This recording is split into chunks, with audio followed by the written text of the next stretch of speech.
थोड़ा जोश में बोल रहे हैं मदन जी, आप मजा नहीं आ रहा। क्या लग रहा है, कबूल कर लिया है कि आपका बल पर आप जिला नहीं बनने जा रहा? ऐसा है कि छत्तीसगढ़ अधिवेशन में माननीय मुख्यमंत्री जी से मुलाकात हुई और उन्होंने कहा पैरों की स्थिति क्या है, मैं क्यों ठीक करना आपके हाथ में है। और मुझे पूरी उम्मीद है कि बजट के रिप्लाई में माननीय लोकप्रिय मुख्यमंत्री जी हमारी उम्मीद को जरूर पूरा करेंगे। मैंने पहले भी भरोसा और विश्वास किया है और आज भी मुझे पूरा विश्वास और पूरी उम्मीद है कि बजट के अंतिम रिप्लाई में माननीय मुख्यमंत्री जी करेंगे। यही उम्मीद और भरोसा मैं रखता हूं और सालों से मेरी निरंतर मांग है और हमारी सरकार है और आज मैं मांग नहीं करूंगा तो कहां करूंगा। मैं मांग करता हूं, निवेदन करता हूं कि मेरी उम्मीदों को और जनता की जो उम्मीद है उनको माननीय मुख्यमंत्री जी जल्दी पूरा करेंगे। जनता की मांग है, हमारी अकेले की मांग नहीं है। मांग पूरी नहीं होती तो क्या करोगे? मांग पूरी नहीं होती तो क्या करोगे? इसमें कहने की बात ही नहीं है कि अगर मांग पूरी नहीं होती है तब तक मैं त्याग किया है जूता चप्पल का, वो कर्म जारी रहेगा क्योंकि इंसान की जुबान ही है। लेकिन मुझे भरोसा है कि माननीय मुख्यमंत्री जी पूरा करेंगे। हो गया सर।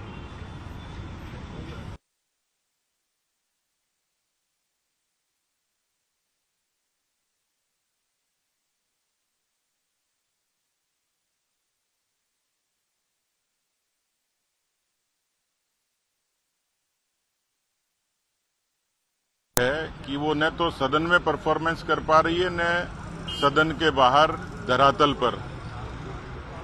4.5 वर्षों में जिस तरीके से सदन की गरिमा तो गिराई है, लेकिन उसके साथ ये सदन जवाबदेह होता है और जितने आइटम, जितने मुद्दे विधायकों के द्वारा, चाहे वो सत्ता पक्ष के हों चाहे प्रतिपक्ष के हों, जो मुद्दे उठाए जाते हैं अलग अलग विधानसभा के प्रावधानों में, उसमें कोई संजीदगी और कोई गंभीरता सरकार की तरफ से देखी नहीं जाती। यहाँ सदन में जब बहुत गंभीर चर्चा होती है उस पर भी इनके मंत्री बहुत कैजुअल जवाब देते हैं और या फिर लाजवाब हो जाते हैं, नाजवाब हो जाते हैं। और इसलिए ये साफ दिखता है कि जब किसी सरकार के नुमाइंदे की नीति और नीयत ठीक नहीं होती है तो शब्दों के रूप में और चेहरे से वो प्रकट हो जाती है। इसलिए इस सरकार से हालांकि उम्मीद नहीं थी, क्योंकि जुगाड़ की सरकार है और जिस तरीके की सरकार में जो लोग बैठे हैं वो अक्षम, अयोग्य किस्म के लोग हैं, कोई परफॉर्मेंस धरातल पर नहीं है। और इसलिए जो एंटी इनकम्बेंसी है वो सरकार के साथ साथ इनके विधायकों और मंत्रियों के खिलाफ भी बहुत प्रबल तरीके से है। इसलिए तैयारी भी नहीं होती, नीति भी नहीं है, नियत भी नहीं है। और सबसे बड़ी बात यह है, यदि काम किया होता है तो लोगों की, जनता की जुबान पर बोलता है। लेकिन दुर्भाग्य यह है, ये तो भला उस स्पीकर महोदय का कि जो सरकार को कदम कदम पर डिफेंड करते हैं, अन्यथा यदि सदन में उस तरीके की निरपेक्षता होती तो इस सरकार कब की जनता की अदालत में दोषी हो चुकी होती। लेकिन अभी भी जिस तरीके का आचरण और जिस तरीके की परफॉर्मेंस है बहुत पुअर है और वो जनता भी उसको देख रही है। सरकार के एक मंत्री कहते हैं कि मेरे खिलाफ झूठा मुकदमा दर्ज किया गया है, सदन में वो कहते हैं। तो क्या लगता है कानून व्यवस्था किस तरह की, किस दिशा में चल रही है? वैसे देखिए, कानून व्यवस्था तो खराब है ही, लेकिन इस कानून व्यवस्था की खराबी के पीछे ये सरकार के ही लोग दोषी हैं, जिन्होंने जो राजनीतिक हस्तक्षेप रखते हैं, संरक्षण देते हैं, पुलिसिंग को जिन्होंने कमजोर किया। संसाधनों के नाते भी इसकी बहानगी है कि केवल 3% पुलिस के विभाग पर खर्च करना ये सरकार के उस कमजोरी को प्रदर्शित करता है कि उनका कोई कमिटमेंट नहीं है। लेकिन इन्हीं के लोग इन्हीं पर जब कोई उंगली उठाते हैं, प्रश्न खड़ा करते हैं, तो ये तो जनता देख रही है कि कौन दोषी कौन निर्दोष है। लेकिन ये बात सही है कि जब सरकार का इकबाल कमजोर होता है, इकबाल खत्म होता है, तो उस प्रदेश की कानून व्यवस्था भगवान भरोसे होती है। 4 मार्च के आंदोलन की किस तरह की तैयारी है? सदन को विधानसभा के बाहर घेराव की भी चल रहा है प्लानिंग। देखिए, जुड़ा हुआ सवाल है सर, 4 मार्च को आपका जो है प्रदर्शन है और 4 मार्च को ही वसुंधरा राजे अपना जन्मदिन मना रही है, जिसको एक शक्ति प्रदर्शन के तौर पे देखा जा रहा है। क्या पार्टी उसके अंदर शामिल होगी या इसके ऊपर क्या कहेंगे? देखिए, इस पूरे 4.5 वर्षों में किसानों की कर्जा माफी, बेरोजगारी, अपराध, भ्रष्टाचार, ये ऐसे मुद्दे हैं जिसके दोष से ये सरकार बच नहीं सकती। उसमें चाहे कितनी ही पॉपुलिस्टिक घोषणाएं करे, लेकिन राजस्थान में, जैसे मैंने कल मेरे प्रश्न के जवाब में मंत्री ने इस बात का जवाब नहीं दिया कि राजस्थान में जो centre for monitoring of Indian economy संस्था है, उसके बराबर रेगुलर सर्वे आते हैं, वो अपनी एक रिपोर्ट प्रकाशित करते हैं और सरकार भी अलग अलग मानकों पर रिपोर्ट पेश करती है, प्रकाशित करती है। वो इससे डिनाई करते हैं कि राजस्थान में जो सीएमआई कहती है 28.5% बेरोजगारी है, लेकिन बेरोजगारी के साथ साथ जो परीक्षाओं में अनियमितता, 19 ऐसी भर्तियां थी, यदि वो जमीन पर लागू हो जाती, परीक्षा, इंटरव्यू और अपॉइंटमेंट, तो 95,000 नौजवानों को अब तक नौकरी लग चुकी होती। 95,000 नौकरियां निकलने के बाद, परीक्षा और इंटरव्यू के बाद भी लोगों को नौकरियां नहीं मिली। और इस पर जो सबसे बड़ा काम हुआ, जो दंश है, वो है पेपर लीक का। बेरोजगारी और पेपर लीक दो बड़े मुद्दे हैं जिन पर भारतीय जनता युवा मोर्चा ने पहले भी प्रभावी आंदोलन किया है। सदन में भी पार्टी ने सरकार से जवाब मांगा है, सरकार ने स्टेटमेंट दिया है, लेकिन उससे हम संतुष्ट नहीं थे और इसलिए युवा मोर्चा ने ऐलान किया है कि जयपुर और इसके आसपास के संभाग के जो प्रमुख विधानसभा क्षेत्र हैं, वहां के प्रमुख कार्यकर्ता शिरकत करेंगे और विधानसभा पर 4 तारीख को एक बड़ा प्रदर्शन करेंगे। उसकी तैयारी पूरी हो गई है। क्या आपने पार्टी अध्यक्ष के नाते ऐसी कोई एडवाइजरी जारी करी है कि सभी एमएलए इसके अंदर शामिल हों? नहीं, मुझे लगता है कि ये तो अपने विवेक से फैसला करना है, लेकिन क्योंकि पार्टी का, युवा मोर्चे का प्रदर्शन है और विद्यार्थियों और नौजवानों से जुड़ा मसला है, उस पर सब लोग इसमें अच्छी संख्या में शामिल हों, आक्रामक तरीके से इसमें सहभागिता रहे, जिसको पूरा प्रदेश देखेगा, हर नौजवान देखेगा। इसलिए एक सामान्य आग्रह सबको किया है कि आसपास के खासतौर के क्षेत्रों में वो यहाँ इसमें शामिल होंगे। महंगाई बढ़ रही है, आज भी गैस के दाम में 50 रुपये बढ़ोतरी हुई। कांग्रेस कह रही है हम राहत देने की कोशिश कर रहे हैं, लेकिन बीजेपी लगातार मना। देखिए, इस देश में भ्रष्टाचार, महंगाई, बेरोजगारी इनकी जनक है तो कांग्रेस पार्टी है। 60 वर्षों तक उनको अवसर मिला था, लेकिन कोविड के कालखंड के बाद इस पर मैं समझता हूं कि एक चुनौती जरूर थी केंद्र की सरकार के समक्ष, लेकिन यदि आप दुनिया के दूसरे देशों की प्राइस इंडेक्स देखेंगे, उसके मुकाबले भोजन की थाली से लेके मकान के निर्माण तक की जितनी व्यवस्थाएं हैं दुनिया के तमाम देशों में, उसमें भारत में जो महंगाई का जो अनुपात है वो दूसरे देशों के मुकाबले कम है। और बाकी जो चीजें मुझे लगता है कि सरकार के नियंत्रण में ही है और जिस तरीके की अपेक्षा भारत की जनता की है वो मोदी की सरकार निश्चित रूप से पूरा करेगी। थैंक यू जी। झटका धीरे से, जोर का झटका धीरे से, महंगाई का एक और दौर। देखिए, आज जो 50 रुपए घरेलू गैस सिलेंडर पे बढ़ाए हैं, ये तो सीधे सीधे पाप है। सरकार चाहे कांग्रेस की हो चाहे बीजेपी की, रोटी छीनने का अधिकार किसी को नहीं है। जब घर का बजट गड़बड़ा जाए और घर में हंगामा होने लगे, माँ बहन बेटी चिल्लाने लगे, बच्चे चिल्लाने लगे कि आज 50 रुपए कम पड़ रहे हैं क्योंकि 50 रुपए आज बढ़ा दिए हैं। बजट मीडियम क्लास, गरीब परिवार सब में एक तय बजट है। आप किसी की तनख्वाह बढ़ाते नहीं है, रोजगार किसी को देते नहीं है, पैसे किसी को मिल नहीं रहे। अब आप बार बार ये कोसते रहे कांग्रेस कांग्रेस को। अरे भाई साहब, कांग्रेस भारत की सरकार में नहीं है। घरेलू गैस सिलेंडर के दाम तो बीजेपी ने बढ़ाए हैं। हम तो राजस्थान में 70 लाख परिवारों को 500 रुपए में गैस सिलेंडर देंगे। पहली राजस्थान की सरकार। 25 लाख तक का इलाज फ्री है, फ्री में इलाज कराओ, सरकारी हो प्राइवेट हॉस्पिटल हो। ये पैसे ही तो बच रहे। 100 यूनिट तक बिजली फ्री कर दी राजस्थान की कांग्रेस की सरकार ने। यदि हम गलती करेंगे तो आपको हमारे से सवाल पूछने का हक है, हमारे खिलाफ जनता को बोलने का हक है। लेकिन बीजेपी ने तो आज सिलेंडर के दाम बढ़ा दिए। आप बताओ, इस साल में 325 रुपए बढ़ा दिए, शायद 325 रुपए एक साल में घरेलू गैस सिलेंडर में बढ़ा दिए, जो मैंने देखा। आंकड़ा हो सकता है इससे भी ज्यादा हो। 50 रुपए तो आज ही बढ़ा दिए। एक तरफ इनके मंत्री कह रहे थे क्रूड ऑयल सस्ता हो गया है, इसलिए पेट्रोल डीजल सस्ता करना चाहिए, कंपनियों को सस्ता होने वाला है। हुआ कहां? इनके केंद्रीय मंत्री मेघवाल साहब बोल गए, हरदीप सिंह जी पुरी बोल गए, तो सस्ता क्यों नहीं हो रहा पेट्रोल डीजल? आपके समझ में आ गई कि धर्म के नाम पर आप हिंदू, मुसलमान, सिख, ईसाई, फारसी, जैन, बौद्ध को डरा सकते हो। जाति के नाम पर आप टकराव की स्थिति पैदा कर सकते हो। लेकिन ये तय बात है, कांग्रेस का नेता पाप करेगा तो कांग्रेस के नेता को ऊपर वाला जवाब लेगा। बीजेपी का नेता पाप करेगा तो कांग्रेस के नेता से भगवान जवाब नहीं पूछेंगे। वो तो बीजेपी के नेता से पूछेंगे तू सिर्फ झूठ बोलता रहा, पाप करता रहा। अब आजा, पाप का, झूठ का, फरेब का, धोखे का, विश्वासघात का हिसाब किताब होता है और भगवान कभी माफ नहीं करते। ये जो जुल्म अन्याय बीजेपी की सरकार कर रही है उसका जवाब भगवान लेंगे, ये मानकर चलना। जब सारी ताकतें और सबको आप कुचलने में लग जाओ तब भगवान राम कृपा करके पाप का अंत करते हैं और वो वक्त आ गया। ये ध्यान रखना। आप षड्यंत्र कर करके, एजेंसियों को आगे कर करके, लोगों को डरा कर, धमका कर राजनीति करना चाहते हैं। ये राजनीति चलेगी नहीं। जवाब दो महंगाई के लिए, बेरोजगारी के लिए, धोखे के लिए।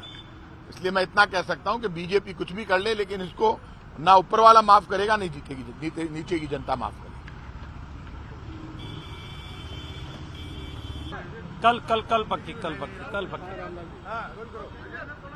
सरकार के मंत्री जो है वो बहुत अच्छा जवाब दे रहे हैं, आपको लगता है या सरकार गिर रही सदन में? देखिए, राजस्थान सरकार नाम की कोई चिड़िया ना सदन में है ना सदन से बाहर है। कोई मंत्री तैयारी के साथ नहीं आता। विधायक सवाल क्या करते हैं, मंत्री उत्तर क्या देते हैं, और उत्तर भी विधायक अधिकारियों ने ऐसे ऐसे तैयार करके मंत्रियों को दिए हैं कि मंत्रियों की फजीहत होती हुई सदन के अंदर नजर आ रही है।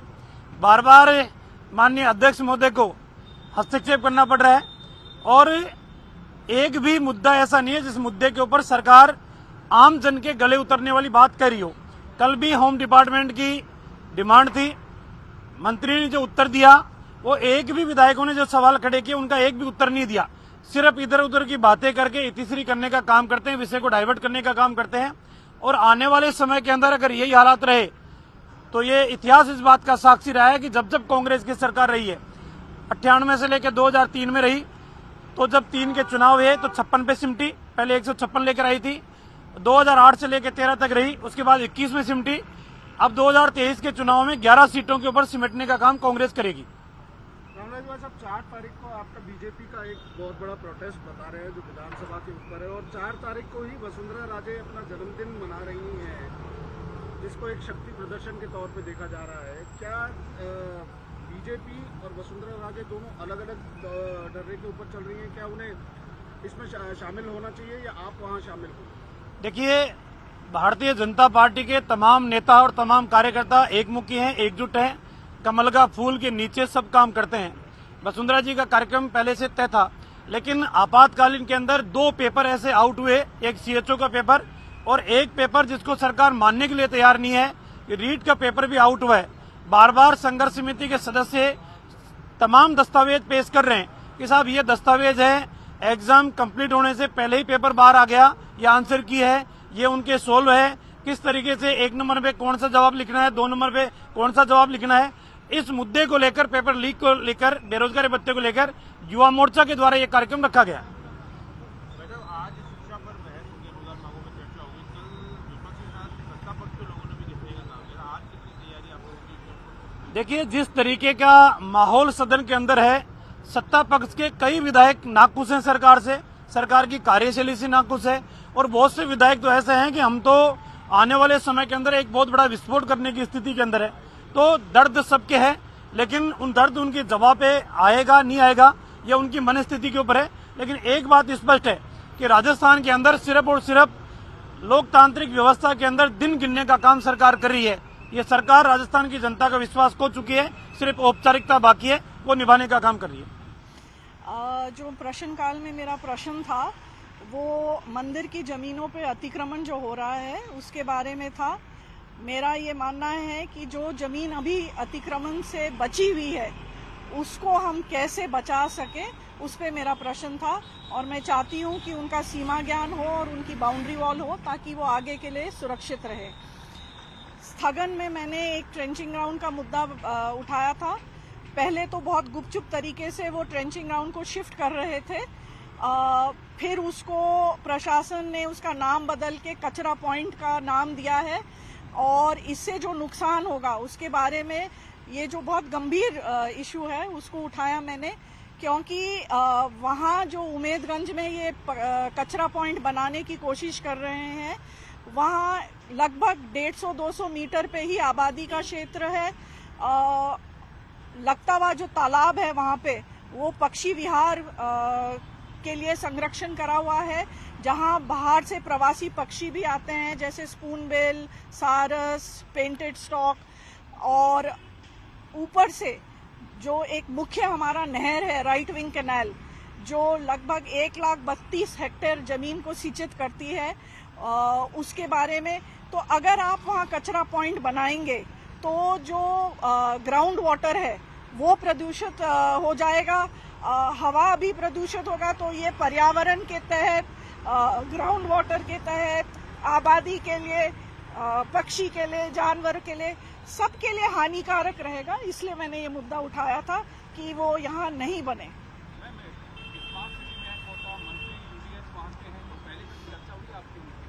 जी, पहले जब ये ट्रेंचिंग ग्राउंड के नाम पे शिफ्ट कर रहे थे तो ग्रामवासियों ने इसका विरोध करा, तो थोड़े दिन तो इन्होंने रोक दिया था, परंतु अब वो कह रहे हैं कि ट्रेंचिंग ग्राउंड नहीं बनाकर इसको कचरा पॉइंट बनाएंगे। मुझे दोनों में फर्क ज्यादा अंतर नहीं दिख रहा है, क्योंकि जहां कचरा होगा वहां ग्राउंड वाटर तो पोल्यूट होगा ही, और ग्राउंड वाटर जब पोल्यूट होगा तो कुएं, बावड़ी, नलकूप, सब वहां का पानी जो है वो प्रदूषित होगा। और स्मार्ट सिटी के बारे में आप कहते हैं, तो अगर वो वाकई में स्मार्ट सिटी हम बना रहे हैं तो हम स्मार्ट तरीके से भी कचरा का डिस्पोजल कर सकते हैं। कई तरीके हैं, हमें उनको अपनाना चाहिए।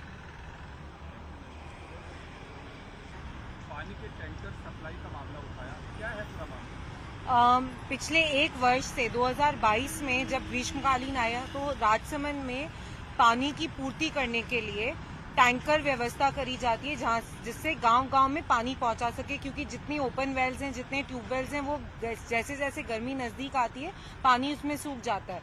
तो इस व्यवस्था का राजस्थान सरकार की जो ये व्यवस्था कराई गई थी, उस व्यवस्था के अंदर इन लोगों ने जो हमारे टैंकर व्यवस्था, जो लोग हैं जो टैंकर के द्वारा पानी पहुंचा रहे हैं, उसका पेमेंट आज तक भी नहीं हुआ है। स्थिति इतनी बुरी है कि बार बार जिला कार्यालय पे कलेक्टर साहब को इस बारे में सूचित कराकर, डिपार्टमेंट को सूचित कराकर हमेशा यही कहा गया कि हम 10 दिन में इनका पेमेंट करा देते हैं, लेकिन पूरा 1 वर्ष हो गया है। और छोटे छोटे लोग हैं जो ये टैंकर की व्यवस्था चलाते हैं, इन लोगों ने टैंकर के ऊपर लोन लिया है, जिसके भुगतान को भी ये पूरा नहीं कर पा रहे। 1,50,000, 40,000 ऐसे पेमेंट्स ड्यू हैं लोगों के लिए, जो शायद राजस्थान सरकार के लिए बहुत छोटा अमाउंट है, लेकिन उन लोगों के लिए बहुत बड़ा अमाउंट है, क्योंकि उनको उनका ब्याज बढ़ता जा रहा है, वो पेमेंट्स आज तक नहीं हो पा रहे। वापस से टेंडर प्रक्रिया चालू हो गई है। पानी की अभी भी समस्या है, और अभी क्योंकि गर्मियां आई नहीं है, टैंकर ऑलरेडी स्टार्ट करने वाले हैं, लेकिन उन लोगों को अभी तक इस बात का डर है कि पहले का पेमेंट नहीं हुआ, अब हम वापस से अगर ये करते हैं तो हमारा वापस पेमेंट ड्यू होगा। तो इस वजह से मैं ये जानना चाहती हूँ राजस्थान सरकार से कि किस तरीके से ये सोचते हैं कि हम पानी गांव वालों तक पहुंचाएंगे। अगर मैं राजसमंद की बात करूं तो करीबन 5,000 लीटर पानी हम लोगों को प्रतिदिन चाहिए, सिर्फ विधानसभा में ये टैंकर आपूर्ति की तरफ। मुझे नहीं लगता कि ना तो सरकार कोई जल जीवन के द्वारा योजना कर रही है कि हम या तो कितना पैसा बकाया है? करीबन 45 से 50 लाख रुपए इसमें बकाया है अभी पानी के टैंकरों के। और इसके अंदर सबसे महत्वपूर्ण बात यह है कि हम कोई योजना इसमें बना ही नहीं रहे। जल जीवन की आपको पता है स्थिति क्या है, करीबन पूरे राजस्थान में 500 करोड़ करीबन रुपए बाकी हैं लोगों के, ठेकेदारों के, जिस वजह से उन्होंने सब जगह काम ठप कर रखा है। और अब ये टैंकर व्यवस्था भी बंद है, तो पानी के लिए हमें कहाँ जाना चाहिए, इस बात का जवाब दे दे राजस्थान सरकार मुझे।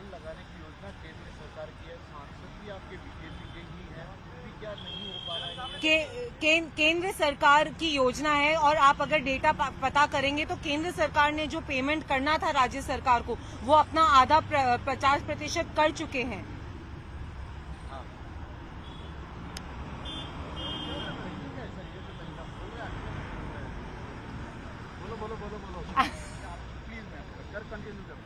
अच्छा, पेमेंट है राजस्थान गवर्नमेंट को, वो पूरा कर चुकी है। जो राजस्थान गवर्नमेंट को अपना हिस्सा देना था वो आज तक पूरा नहीं दे पाए। आप ये निकाल लीजिए, भली आंकड़े निकाल लीजिए, उसमें आपको पता पड़ेगा कि जो ये योजना है इसको अगर ढंग से ग्राउंड लेवल पर नहीं कर पा रहे हैं तो ये राज्य सरकार की कमी है, इसमें केंद्र सरकार की कोई कमी नहीं है। 4 तारीख का दिन आप लोगों के लिए मुश्किल वाला होगा, क्योंकि पार्टी ने कहा है कि आप लोगों को विधानसभा के बाद जो पार्टी ने टास्क दिया है धरना प्रदर्शन सरकार के खिलाफ, उसमें रहना पड़ेगा, क्योंकि इश्यू बड़े हैं। लेकिन एक तरफ जन्मदिन भी, क्या कश्मकश रहेगी? सरकार और हमारी पार्टी जो तय करेगी, हमारा शीर्ष नेतृत्व जो करेगा, तय करेगा, हम उसके साथ हैं। गृह राज्य मंत्री कह रहे पुलवामा की घटना आतंकी घटना ही नहीं थी, एक्सीडेंट की घटना थी, क्यों हम फायदा दें, जबकि शहीद के लोग 24 घंटे से धरना प्रदर्शन कर रहे हैं। कांग्रेस सदैव सेना का, सैनिकों का अपमान करती आई है। इसके पहले भी इनके नेता राहुल गांधी, दिग्विजय सिंह ने काफी अपमानजनक बातें कही हैं। और यदि ये गृह राज्य मंत्री ने जिस प्रकार कहा कि एक्सीडेंट था, यह शुद्ध रूप से देश के लिए शहीद होने वाले सैनिकों का अपमान है। हमने तो इनको शहीद का दर्जा भी दिया हुआ है, उसके बावजूद ये कहना कि एक्सीडेंट था दुर्भाग्यपूर्ण है, निंदनीय है। इसके लिए इनको देश से माफी मांगनी चाहिए, राजस्थान वासियों से माफी मांगना चाहिए। एक तरफ तो वीरांगनाएं उस कष्ट को सह करके अपना जीवन जीने धरने पर बैठी हैं, उनको सांत्वना देना या उनकी समस्याओं का, उनकी बातों का हल निकालना वह तो दूर रहा, लेकिन उसके नमक पर, जले हुए घाव पर नमक छिड़कना, यह तो मैं समझता हूँ एक तरह से पूरी तरह यह शर्मनाक है, निंदनीय है। इसकी जितनी निंदा की जाए वह कम है। इनको जनता से और सैनिकों से और इनके शहीद वीरांगनाओं से माफी मांगनी चाहिए। 14 फरवरी 2019 की घटना है, अभी तक एक प्रतिमा तक नहीं लगा रहे, अनुकंपा नियुक्ति के लिए चक्कर लगाना पड़ रहा है इन लोगों को। मैंने कांग्रेस सरकार की नीयत साफ नहीं है। कभी भी इन्होंने सैनिकों का सम्मान किया ही नहीं, सम्मान सीखा ही नहीं। कभी चाइना के खिलाफ लड़ने वाले सैनिकों के लिए अपमानजनक बात करते हैं, कभी कश्मीर के लिए अपमानजनक बात करते हैं, और कभी पुलवामा की घटना वास्तव में इतनी दर्दनाक थी। आखिर हमारे 40 सैनिक शहीद हुए। मैं समझता हूँ कि उसके बाद तो इनको तुरंत उनके जो शहीद हुए उनको अनुकंपा नियुक्ति भी दी जानी चाहिए थी। उनको राज्य कोष से जितनी उनको जीवन यापन करने के लिए जो कुछ भी सहयोग और राशि दी जानी चाहिए थी वह तत्काल दी जाती। लेकिन आज 3 साल लगभग पूरे होने जा रहे हैं, तो भी उस ओर चिंता न करते हुए उल्टा उनके जले हुए घावों पर इस तरह की बातें करना निश्चित से मंत्री स्तर के सर, आपकी सरकार में जब होता था तो स्कूल कॉलेज के नाम बदलने की बात आई कि उनके नाम पे रखा जाएगा। इनकी शिकायत ये भी है कि स्कूल कॉलेज के नाम का वादा किया गया था, नहीं रखा था। क्या आपकी सरकार में भी इसी तरह से होता था या क्या प्रोसेस? नहीं, हमारे यहाँ तो जो भी राजस्थान का कोई भी सैनिक शहीद होता था, तत्काल हम उसके नाम के, उस क्षेत्र के जहाँ का वो रहने वाला है, उस क्षेत्र के स्कूल का नामकरण उसके नाम से हम करते आए हैं और आगे भी हमारी मंशा है, करते रहना चाहिए। एक सवाल मेरा ये है कि जो 4 तारीख को बीजेपी का काफी बड़ा प्रदर्शन किया जा रहा है, एक तरफ वसुंधरा राजे सिंधिया अपने जन्मदिन को लेकर जनसभा कर रही है, इसके बारे में क्या कहेंगे? कहीं न कहीं बीजेपी 2 धड़ों में बंटी है। ऐसा कहीं नहीं है, एक ही दिन 2-2, 3-3 कार्यक्रम भी होते रहे हैं। वो मेरी राष्ट्रीय उपाध्यक्ष है, वो अपना जन्मदिन निश्चित रूप से मना रही हैं, स्वागत योग्य है। और साथ में पार्टी ने इस प्रकार का जो पेपर लीक और बेरोजगार विषयों को लेकर के जो प्रदर्शन रखा है वह अपने स्थान पर है। दोनों एक दूसरे के पूरक हैं और भारतीय जनता पार्टी के कार्यकर्ताओं के लिए निश्चित रूप से दोनों ही कार्यक्रम, और उस दिन विधानसभा भी है, इसलिए दोनों से विधानसभा में लोग विधानसभा की भी कार्रवाई चलनी है, कि विधानसभा कार्रवाई तो पहले से तय थी, ये केवल बीजेपी के ने तय नहीं किया, वह तो सदन ने जो इनकी बीएससी बिजनेस एडवाइजरी कमेटी है उसे तय किया, जिसके अध्यक्ष हमारे अध्यक्ष विधानसभा के हैं। तो ये इस प्रकार का कहीं कोई भी दूरी नहीं है, न कोई इसमें कोई 2 धड़े। कश्मकश नहीं होगा सर, कहाँ जाएं?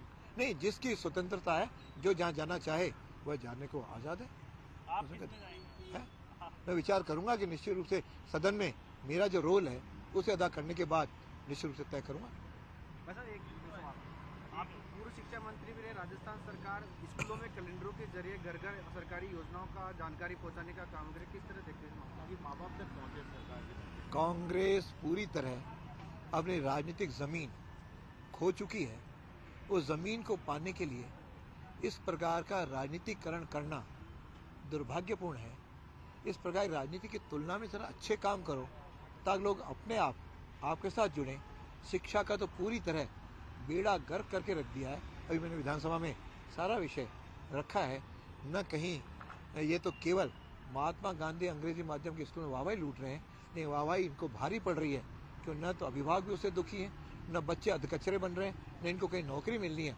इस प्रकार का जो दृश्य खड़ा किया, न अध्यापक हैं, मैं तो पूरा विषय रखा कि आज इस प्रकार के विश्वविद्यालयों में अध्यापक नहीं, उच्च शिक्षा में अध्यापक नहीं।